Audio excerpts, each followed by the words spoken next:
नमस्कार, मी प्रमोद मारोडकर, विनायकराव देशमुख हायस्कूल आणि junior college लकडगण Nagpur. आमच्या शाळेला गेल्या 100 वर्षापासून एक परंपरा आहे आणि या शाळेची परंपरा अबाधित राहण्याच्या दृष्टीने, समाज जागरूक होण्याच्या दृष्टीने पोलीस विभागाकडून एक ऑपरेशन थंडर ही मोहीम राबवण्यात आली.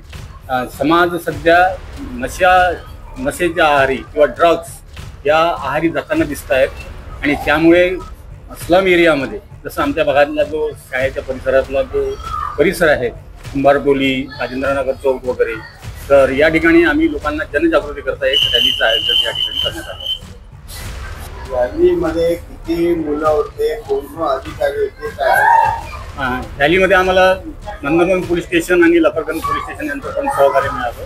नंदनवनचे PSI आदरणीय श्री कोळीसाहेब सुद्धा त्या ठिकाणी होते.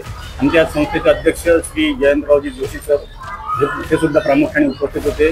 पोलीस विभागाचं आम्हाला खूप छान सहकार्य मिळालं आणि शाळेच्या जवळपास 1000 विद्यार्थ्यांपैकी आमच्या शाळेचे NCCचे, नेव्ही आणि आर्मी हे दोन्ही ग्रुपचे जवळपास 200 विद्यार्थी आणि इतर सर्व विद्यार्थी मिळून जवळपास 700 विद्यार्थी शाळेच्या रॅलीमध्ये उपस्थित होते. ऑपरेशन थंडर अंतर्गत किती लोकांना याची जाणीव होईल असं तुम्हाला वाटतं?